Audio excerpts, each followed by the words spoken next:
ಇಷ್ಟೇ ಪಟ್ಟಿಯನ್ನು ಜಂಪರ್ ಪೀಸ್ನಾಗೆ ಹೀಗೆ ಉದ್ದುದ್ದ ಪಟ್ಟಿ ಕಟ್ ಮಾಡಿ ಕೊಡ್ತಾ ಇದ್ಲು ಒಬ್ಬಕ್ಕೆ ಏನು ಮಾಡ್ತಿದ್ಲು, ಆ ಕ್ಯಾಂಡ್ಲ್ ತೊಗೊಂಡು ಅದಕ್ಕೆ ಹಿಂಗೆ ಹಿಡಿತಾಳೆ.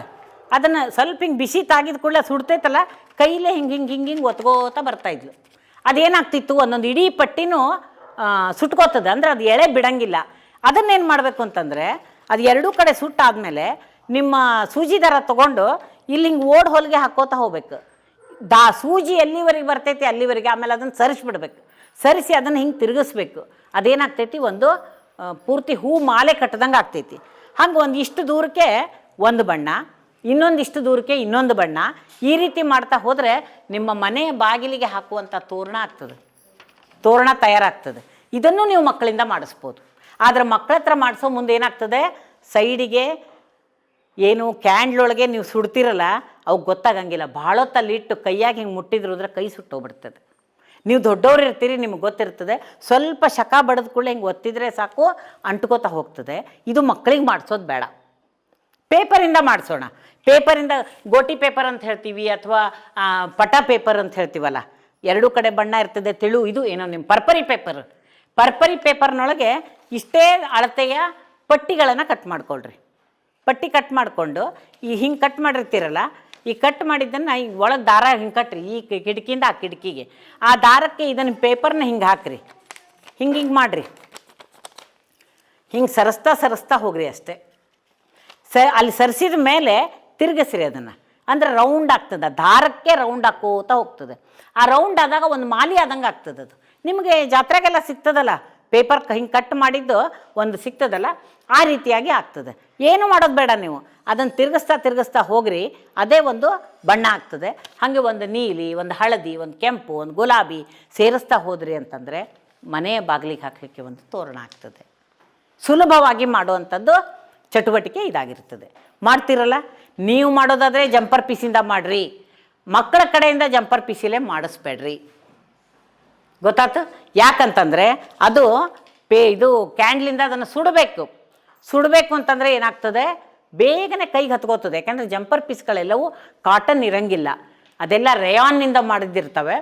ಅದಕ್ಕೆ ನಾವು ಹಚ್ಚಿದ್ವಿ ಅಂತಂದರೆ ಬೇಗ ಬೆಂಕಿ ಹತ್ಕೊಂಡ್ಬಿಡ್ತದೆ, ಅದು ಹೀಗೆ ಸುಟ್ಕೋತಾ ಬಂದುಬಿಡ್ತದೆ. ನೀವು ತಕ್ಷಣ ಅದನ್ನು ಒತ್ತಲಿಕ್ಕೆ ಹೋದಾಗ ನಿಮ್ಮ ಕೈ ಸುಡ್ತದೆ. ಗೊತ್ತಾಯ್ತು? ಅದಕ್ಕೆ ಹಂಗೆ ಆಗಬಾರ್ದು. ನೀವು ಪೇಪರಿಂದ ಮಕ್ಕಳ ಕಡೆಯಿಂದ ಮಾಡಿಸ್ರಿ, ಅದು ಒಂದು ಚಟುವಟಿಕೆ. ಇನ್ನೊಂದು, ಆಮೇಲೆ ಅಭಿನಯ ಗೀತೆಗಳು, ಕೈ ಮಾಡ್ಕೋತಾ ಹಾಡು ಹೇಳೋದು. ನೀವು ಯಾವುದೋ ಒಂದು ಇಂಗ್ಲೀಷ್ ಹಾಡನ್ನು ಮೊಬೈಲ್ನಾಗ ಹಾಕೋದು, ಅದೇ ರೀತಿ ನೀವು ಕುಣೀರಿ ಅಂದರೆ ಕುಣಿತಾವೆ ಮಕ್ಕಳು. ಒಂದು 5 ನಿಮಿಷ ಚಲೋ ಗಾ ಅಂತ ಹೇಳಿ ಕುಣಿತಾವೆ, ಮತ್ತೆ ನಿಲ್ತವೆ. ಅದೇನು ಅರ್ಥ ಇಲ್ಲ, ಅದು ಅರ್ಥ ಇಲ್ಲದ ಹಾಡುಗಳು. ಆದರೆ ನಮ್ಮ ಜನಪದ ಹಾಡುಗಳಿದ್ದಾವಲ್ಲ, ಆ ಜನಪದ ಹಾಡುಗಳನ್ನ ಹೇಳ್ಕೊಡ್ರಿ, ಅದಕ್ಕೆ ಕೈ ಹಚ್ಕೊಡ್ರಿ. ಅಂದರೆ ಮಕ್ಕಳು ಏನು ಮಾಡ್ತಾರೆ, ಖುಷಿಯಿಂದ ಅದರೊಳಗೆ ಭಾಗವಹಿಸ್ತಾರೆ. ಮತ್ತು ಶ್ರಮ ಆಗ್ತದೆ, ದೇಹಕ್ಕೆ ಹಸಿವಾಗ್ತದೆ, ಕೊಟ್ಟಿದ್ದನ್ನು ಸುಮ್ಮನೆ ತಿಂತಾರೆ. ಅವಾಗ ಶ್ರಮನೇ ಇಲ್ಲ. ನಾವು ಕೂತಲ್ಲೇ ನಾವು ಹಂಗೆ ಕೈ ಮಾಡಿದ್ವಿ, ಇದು ಮಾಡಿದ್ವಿ ಅಂತಂದರೆ ದೇಹಕ್ಕೆ ಶ್ರಮ ಇಲ್ಲ ಅಂತಂದಾಗ ಹೊಟ್ಟೆ ಹಸಿವಾಗಂಗಿಲ್ಲ. ಹೊಟ್ಟೆ ಹಸಿವಾಗಬೇಕು ಅಂತಂದರೆ ದೈಹಿಕ ಶ್ರಮ ಆಗಬೇಕು. ದೈಹಿಕ ಶ್ರಮ ಆಗಬೇಕು ಅಂತಂದರೆ ಅಷ್ಟು ನಾವು ಕುಣಿಬೇಕು. ಹೌದಾ? ಅಷ್ಟು ಕೆಲಸ ನಾವು ಮಾಡಬೇಕು, ಅಂದಾಗ ಮಾತ್ರ ಸಾಧ್ಯ ಆಗ್ತದೆ. ಅದಕ್ಕೆ ನೀವು ಜನಪದ ಹಾಡುಗಳ ಸಂಗ್ರಹ ನಮಗೆ ಇಲ್ಲಿ ಕಣಿವಿ ಅಂತ ಸರ್ ಇದ್ದಾರೆ, ಅವ್ರ ಹತ್ರ ಹೇಳಿ ನಾನು ಒಂದು 8-10 ಹಾಡುಗಳನ್ನ ಕೊಡ್ರಿ ಅಂತ. ನೀವು ಎಲ್ಲ ಕೇಳಿರಿ, ನೀವು ಸಣ್ಣವರಿದ್ದಾಗ ಅದೇ ಡಾನ್ಸ್ ಮಾಡಿರಿ, ಜನಪದ ಹಾಡುಗಳಿಗೆ ನೃತ್ಯ ಸಂಯೋಜನೆ ಮಾಡಿರಿ, ಅದನ್ನು ಹೇಳ್ಕೊಡ್ರಿ ಮಕ್ಕಳಿಗೆ. ಅದು ಒಂದು ಪಾರ್ಟ್ ಆಗಿರಲಿ. ಆವಾಗ ಅವ್ರು ಏನು ಮಾಡ್ತಾರೆ, ಆ ಡ್ಯಾನ್ಸ್ನೊಳಗೆ ಭಾಗವಹಿಸ್ತಾರೆ ಮತ್ತು ಅಭಿನಯ ಮಾಡ್ತಾರೆ. ಆವಾಗ ಶ್ರಮ ಆಗ್ತದೆ, ಆವಾಗ ಅವರಿಗೆ ಹಸಿವು ಆಗ್ತದೆ, ಊಟನೂ ಮಾಡ್ತಾರೆ, ಚೆನ್ನಾಗಿ ನಿದ್ದೆನೂ ಮಾಡ್ತಾರೆ, ಮತ್ತು ನಿಮ್ಮ ಕಾರ್ಯಕ್ರಮದೊಳಗೆ ಭಾಗಿಯಾಗ್ತಾರೆ. ಆಮೇಲೆ ಈ ಶಿಬಿರದಿಂದ ಸಂವಹನ ಕಲೆ ಹೆಚ್ಚಾಗಬೇಕು, ಮಾತನಾಡುವಂತಹ ಕಲೆ ಬೆಳೆಸಬೇಕು. ಮಾತಾಡೋದು ಅಂದರೆ ಹೆಂಗೆ ಮಾತಾಡಬೇಕು? ಅವರು ನಾವು ಕೇಳಿದಾಗ ಒಂದು ವಾಕ್ಯದೊಳಗೆ ಉತ್ತರ ಕೊಡಬೇಕು ಮಕ್ಕಳು. ಹೌದಾ? ಈಗ ನಿಮ್ಮ ವರ್ಗದೊಳಗೆ ಇರ್ತಾರೆ, ಅವ್ರು ಸುಮ್ಮನೆ ಕುಡ್ರಸ್ರಿ ನೀವು ಮಾತಾಡ್ತಾರೆ, ಬೇಕಾದಷ್ಟು ಮಾತಾಡ್ತಾರೆ. ಅವ್ರಿಗೇನು ಸ್ಟಾಪ್ ಮಾಡೋದೇ ಇಲ್ಲ, ಅವರು ಅಷ್ಟು ಮಾತಾಡ್ತಿರ್ತಾರೆ. ಆದರೆ ಒಂದು ವಿಷಯ ಕೊಟ್ಟು ಇಲ್ಲಿ ಬರ್ರಪ್ಪ ಮಾತಾಡ್ರಿ ಅಂತಂದರೆ ನಾವಲ್ರಿ, ನಾ ಮಾತಾಡಂಗಿಲ್ರಿ ಅಂಥೇಳಿ ಹೋಗಿ ಕೂತ್ಕೋತಾ ಇರ್ತಾರೆ. ಅಂದರೆ ವಿಷಯದೊಳಗೆ ಪೂರ್ತಿ ವಿಷಯವನ್ನು ಅರ್ಥ ಮಾಡಿಕೊಂಡ್ರು ಅಂತಂದರೆ ತನ್ನಿಂದ ತಾನೇ ಮಾತಾಡಲಿಕ್ಕೆ ಬರಬೇಕು. ನಿನಗೆ ಇಷ್ಟವಾದ ಪ್ರಾಣಿ ಯಾವುದು ಅಂತಂದರೆ ನನಗೆ ಆಕಳ ಇಷ್ಟವಾದ ಪ್ರಾಣಿ. ಹಾಗಾದ್ರೆ ಯಾಕೆ ಆಕಳ ಇಷ್ಟವಾದ ಪ್ರಾಣಿ? ನನಗೆ ಇಷ್ಟರಪ್ಪ ಅದು ಅಂದರೆ ಅಲ್ಲ, ನನಗದು ಇಷ್ಟ ಅಂತಂದರೆ ಯಾಕೆ ಇಷ್ಟ? ನಿನಗೆ ಬಣ್ಣ ಇಷ್ಟ ಆಯ್ತು, ಆಕಳದ್ದು ಆಕಾರ ಇಷ್ಟ ಆಯ್ತು, ಆಕಳ ನಿನಗೆ ಭಾಳ ಪ್ರೀತಿದು ಅಂತಂದರೆ ಯಾಕೆ ಪ್ರೀತಿದು? ಆಕಳ ಹಾಲು ನಿನಗಿಷ್ಟನಾ ಅಥವಾ ನಿಮ್ಮನೆ ಒಳಗೆ ಆಕಳಿದೆಯಾ? ಇವೆಲ್ಲ ಹೇಳಬೇಕಲ್ಲ.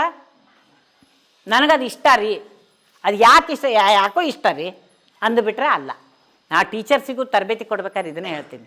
ವರದಿ ಬರೆಸ್ತೇವೆ ನಾವು. ವರದಿ ಬರೆಸಿ ಯಾವ ವರದಿ ಇಷ್ಟ ಆತ್ರಿ ಅಂತ ಕೇಳಿದಾಗ ವರದಿ ಭಾಳ ಅದ್ಭುತವಾಗಿತ್ತು ರೀ, ಭಾಳ ಚಂದ ಇತ್ತು ರೀ ಅಂತಾರೆ. ಹೌದಾ? ಯಾಕೆ ಚಂದ ಇತ್ತು ರೀ? ಏನಿತ್ತು ಚಂದ? ಅದರೊಳಗಿನ ಯಾವ ಅಂಶ ನಿಮ್ಗೆ ಚಂದ ಅನ್ನಿಸ್ತು ಅಂದರೆ ಭಾಳ ಚಂದ ಇತ್ತು ರೀ, ಭಾಳ ಚಲೋ ಇತ್ತು ರೀ, ಮತ್ತು ಇನ್ನೂ ಹೆಂಗೆ ಭಾಳ ಒಳ್ಳೇದಿತ್ತು ರೀ. ಬ್ಯಾಡ್ರಿ, ಏನು ಒಳ್ಳೇದಿತ್ತು ಅನ್ನೋದು ಬೇಕಲ್ಲ.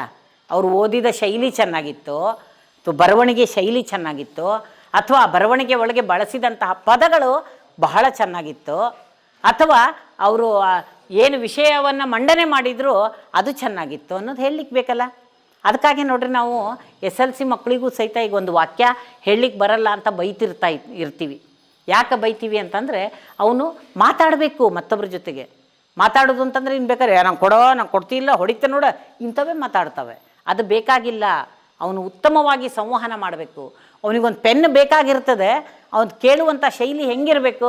ಅಯ್ಯೋ ಪ್ಲೀಸ್ ನಂಗೆ ಒಂಚೂರು ಪೆನ್ ಕೊಡು, ನಾ ಬರೆದು ನಿನಗೆ ವಾಪಸ್ ಕೊಡ್ತೀನಿ, ನಮ್ಮ ಮರೆತು ಬಂದುಬಿಟ್ಟೇನು. ಅವು ಕೇಳೋ ರೀತಿ ನೋಡಿ ನಾವು ತೆಗೆದು ಕೊಡ್ತಿರ್ಬೇಕು, ಹಂಗೆ ಕೇಳಬೇಕು. ಅದು ಬಿಟ್ಕೊಂಡು ಕೊಡ್ತಿಲ್ಲ, ಪೆನ್ ಕೊಡ ಅಂತಂದ್ರೆ ಕೊಡ್ತಾನ ಅವನು? ದೇವ್ರಾಣೆ ಕೊಡಲ್ಲ. ಮತ್ತು ಅದು ನಮ್ಮ ಸಂಸ್ಕಾರನೂ ಅಲ್ಲ. ನಾವು ಕೇಳಬೇಕಾದ್ರೆ ಹೆಂಗೆ ಕೇಳಬೇಕು? ಸೌಜನ್ಯದಿಂದ ಕೇಳಬೇಕು. ನಾವು ಟೀಚರ್ ಹೇಳ್ತಾರೆ, ನಿನ್ನ ಹತ್ರ ಪೆನ್ ಇಲ್ಲನ, ಅವನ ಹತ್ರ ಇಸ್ಕೋ ಹೋಗ ಅಂತಂತಾರೆ. ಅವಾಗ ಪೆನ್ ಕೊಡು, ಟೀಚರ್ ಹೇಳಾರಲ್ಲ ಅಂದರೆ ಅವನಿಗೆ ಹರ್ಕತ್ತದ ಇವನಿಗೆ ಕೊಡಕ್ಕೆ ಪೆನ್. ಹಾಗೆ ಮಾಡಬಾರ್ದು. ಅದಕ್ಕಾಗಿ ನಾವು ಸಣ್ಣ ಸಣ್ಣ ಸನ್ನಿವೇಶವನ್ನು ಸೃಷ್ಟಿ ಮಾಡಿ ಕೊಡಬೇಕು. ಒಂದು ಗುಂಪು ಮಾಡಿರಿ, ನೀವು ಒಂದು 5, 6, 7 ಗುಂಪು ಮಾಡಿರಿ. ಗುಂಪು ಮಾಡಿ ಒಂದೊಂದು ಸನ್ನಿವೇಶ ಕೊಡ್ರಿ. ಒಂದು ಜಾತ್ರೆ, ಒಂದು ಸಂತೆ ನಡೆದಿದೆ. ಆ ಸಂತೆ ಒಳಗೆ ಒಬ್ಬ ವ್ಯಾಪಾರಿ, ಒಬ್ಬ ಅಂಗಡಿಯವನೊಬ್ಬನು ತೊಗೊಳ್ಳಿಕ್ಕೆ ಬಂದಾನೆ, ತರಕಾರಿನೋ ಸಾಮಾನೇನೋ ತೊಗೊಳ್ಳಿಕ್ಕೆ ಬಂದಾನೆ. ಅವರಿಬ್ಬರ ನಡುವೆ ಏನು ಸಂಭಾಷಣೆ ನಡೀತಿದೆ ಅನ್ನೋದನ್ನು ನೀವೇ ಒಂದು ಪ್ರದರ್ಶನ ಮಾಡಿ ತೋರಿಸ್ಬೇಕು ಅಂತ ಕಲ್ಪನೆ ಮಾಡಲಿ. ಅವರು ಎಲ್ಲ ನೀವು ಡೈಲಾಗ್ ಹೇಳಿಕೊಟ್ಟು ಅವ್ರ ಕಡೆಯಿಂದ ಮಾಡಿಸೋದು ಬೇಡ. ಅವರು ಒಂಚೂರು ತಲೆ ಖರ್ಚು ಮಾಡಲಿ, ಒಂಚೂರು ವಿಚಾರ ಮಾಡಿ ಅವರು ಮಾತಾಡಲಿ. ಹೌದಾ? ಹಂಗಾರೆ ಅಲ್ಲಿ ಸಂಭಾಷಣೆ ನಡೀತದೆ ಅಂದರೆ ಏನು ನಡೀತದೆ? ಹೆಂಗೆ ಮಾತಾಡ್ತಾರೆ, ಇವನು ಹೆಂಗೆ ಮಾತಾಡಬೇಕು, ಹೆಂಗೆ ಸೊಪ್ಪು ಹೆಂಗೆ ಕೊಟ್ಟು ಅಂತ ಕೇಳ್ಬೇಕು. ಅವಾಗ ಅವನು ಹೇಳ್ಬೇಕು, 20 ರೂಪಾಯಿಗೆ 3 ಕೊಟ್ಟಿನಿ ನೋಡೋದು. 20 ರೂಪಾಯಿಗೆ 3, 15 ರೂಪಾಯಿಗೆ 3 ಮಾಡು. ಯಾರು ವ್ಯಾವಹಾರಿಕವಾಗಿ ಅನುಭವ ಇರ್ತದೋ ಅಂಥ ಮಕ್ಕಳು ಮಾತಾಡ್ತಾರೆ. ಇಲ್ಲ ಕೆಲವು ಅದ್ರಾಗೂ ಸಿಟಿ ಮಕ್ಕಳಂತೂ ದೇವ್ರಣೆಗೂ ಏನೂ ಮಾತಾಡಲ್ಲ. ಹೋಗ್ತಾರವರು 50 ರೂಪಾಯಿ ಕೊಟ್ಟು ಸೊಪ್ಪು ಕೊಡ, ಎಷ್ಟು ಏನು ಎಂಥದೂ ಇಲ್ಲ. 50 ರೂಪಾಯಿ ಕೊಟ್ಟಾಗ ಅವು ಎಷ್ಟು ಕೊಡ್ತಾನೆ ಅಷ್ಟೇ ತೊಗೊಂಬರ್ತಾವೆ. ಹಿಂಗಿರ್ತದೆ. ಅದಕ್ಕಾಗಿ ನಾವು ಹೆಂಗೆ ಮಾತಾಡಬೇಕು ಅನ್ನೋದನ್ನು ನಾವು ಮಕ್ಕಳಿಗೆ ಕಲಿಸ್ಬೇಕು.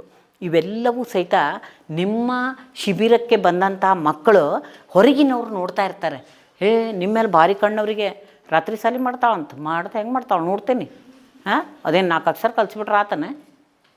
ಇಂಥವೆಲ್ಲ ಇರ್ತವೆ. ಆದರೆ ಹೊರಗೆ ಹೋದ್ಮೇಲೆ ಪಾಲಕರು ನಿಮ್ಮನ್ನು ನೆನೆಸ್ಬೇಕು. ನನ್ನ ಮಗ ಅಲ್ಲಿ ಟ್ಯೂಷನಿಗೆ ಹೋಗಕ್ಕೆ ಹತ್ತ ಮೇಲಿಂದ ಎಷ್ಟು ಚಂದ ಮಾತಾಡ್ತಾನೆ ರೀ, ಎಂದೂ ಸಿಟ್ಟು ಮಾಡೋಂಗಿಲ್ಲ, ಎಷ್ಟು ಚಂದ ಕೇಳ್ತಾನೆ ರೀ, ಎಷ್ಟು ಚಂದ ಹೇಳ್ತಾನೆ ರೀ ಅನ್ನುವಂಥ ಮಾತು ನಮಗೆ ಬಂತು ಅಂದರೆ ನಾವು ಪಾಠ ಮಾಡಿದ್ದು ಸಾರ್ಥಕ ಆಯ್ತು. ಅದೇನೋ ರಾತ್ರಿ ಸಾರಿ ಅಂತ ಹೋಗ್ತೈತ್ರಿ, ಆಟೋ ತನಕ ಹೊಳ್ಳಿ ಬರ್ತಾನೆ ರೀ ಮನೆಗೆ, ಅದಲ್ಲ. ಅದು ನಾವು ಕಲಿಸಿದ್ದು ವ್ಯರ್ಥ. ನೀವು ಪಾಪ 8 ತಿಂಗಳುಗಟ್ಟಲೆ ಕಷ್ಟಪಟ್ಟು ಕಲಿಸಿದ್ದು ವ್ಯರ್ಥ. ಅದಕ್ಕಾಗಿ ಅವನಲ್ಲಿ ಏನಾದರೂ ಒಂದು ಕಾಣುವಂತಹ ಬದಲಾವಣೆ ಆಗಬೇಕು. ಏನಾದರೂ ಒಂದು ಬದಲಾವಣೆ, ಅವನ ವ್ಯಕ್ತಿತ್ವದಲ್ಲಿ ಒಂದು ಬದಲಾವಣೆನಾದರೂ ನಾವು ನೋಡಬೇಕು. ಚಂದ ಮಾಡಿ ಅವನು ಮಾತಾಡಲಿಕ್ಕೆ ಬರಬೇಕು, ಅಥವಾ ಚಂದ ಮಾತಾಡಲಿಕ್ಕೆ ಬರಬೇಕು. ಆಮೇಲೆ ಅವನು ವ್ಯವಹರಿಸುವಂತಹ ಶೈಲಿ ಏನಾಗಿರಬೇಕು, ವಿಭಿನ್ನವಾಗಿರಬೇಕು, ಒಳ್ಳೆಯವನಾಗಿರ್ಬೇಕು. ಅವನು ಒಳ್ಳೆಯವನು ಅಂತ ಯಾರಾದರೂ ಗುರುತಿಸ್ಬೇಕು. ಅಂಥ ಒಂದು ಬದಲಾವಣೆಯನ್ನು ನಿರೀಕ್ಷೆ ಮಾಡಿದರೆ ಮಾತ್ರ ನಾವು ಪಾಠ ಮಾಡಿದ್ದು ಸಾರ್ಥಕ ಆಗ್ತದೆ. ಅದಕ್ಕಾಗಿ ಸಂಭಾಷಣೆ ಮಾಡಲಿಕ್ಕೆ ಹಚ್ಚಿರಿ ಅವರಿಗೆ. ಏನೇ ಒಂದು ಕೊಡ್ರಿ, ನೀವು ನಿಮ್ಮದು ಫಸ್ಟ್ ತಯಾರಿ ಭಾಳ ಇರಬೇಕು.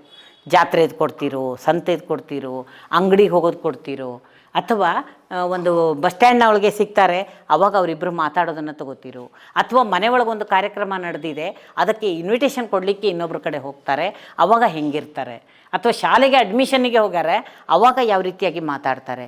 ಇಂಥವೆಲ್ಲ ಸಂದರ್ಭಗಳನ್ನು ನಾವು ಏನು ಮಾಡಬೇಕು, ಜೋಡಿಸಿ ಮಕ್ಕಳಿಗೆ ಕೊಡಬೇಕು. ಕೊಟ್ಟಾಗ ಮಾತ್ರ ಏನಾಗ್ತದೆ ಅಲ್ಲಿ ವ್ಯಾವಹಾರಿಕವಾಗಿ ಯಾವ ರೀತಿ ಸಂಭಾಷಣೆ ಮಾಡಬೇಕು, ಯಾವ ರೀತಿ ಸಂವಹನ ಮಾಡಬೇಕು ಅನ್ನೋದು ಗೊತ್ತಾಯ್ತು. ಈ ರೀತಿಯಾಗಿ ನಾವು ಭಾಷೆಯನ್ನು ಇಂಪ್ರೂವ್ ಮಾಡಬಹುದು.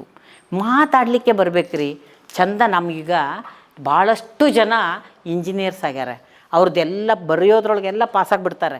ಆದರೆ ಮುಂದೆ ಏನು ವೈವಾ ಇರ್ತದಲ್ಲ ಅಲ್ಲೇ ಫೇಲ್ ಆಗ್ತಾವೆ. ಯಾವ ರೀತಿ ಮಾತಾಡ್ಬೇಕು ಅನ್ನೋದೇ ಗೊತ್ತಿಲ್ಲ ಅವರಿಗೆ. ಅದನ್ನೇ ಟ್ರೈನಿಂಗ್ ಕೊಡಬೇಕಾಗಿದೆ ಅಂತ ಹೇಳ್ತಾರೆ ಭಾಳಷ್ಟು ಜನರಿಗೆ. ಅದಕ್ಕೆ ನಾವು ತಯಾರು ಮಾಡಬೇಕು ಮಕ್ಕಳನ್ನು. ಹೇಗೆ ವಿಷಯ ಸಂಗ್ರಹ ಮಾಡ್ಕೋಬೇಕು. ಈಗ ನಿನಗೆಲ್ಲ ಗೊತ್ತಿದೆ, ಈಗೆಲ್ಲ ಗೊತ್ತಿದೆ, ನನಗೆ ಗೊತ್ತಿಲ್ಲ, ಆಕೆಯಿಂದ ನಾನು ಅದನ್ನು ಕಲಿಬೇಕು ಅಂತಂದರೆ ನಾನು ಆಕೆಗೆ ಪ್ರಶ್ನೆ ಮಾಡಿ ತಿಳ್ಕೊಬೇಕಲ್ಲ. ಅದಕ್ಕೊಂದು 10 ಪ್ರಶ್ನೆಗಳ ಆಟ ಅಂತಲೂ ಒಂದದ. ಆ ಆಟನೂ ಆಡಿಸ್ಬೇಕು.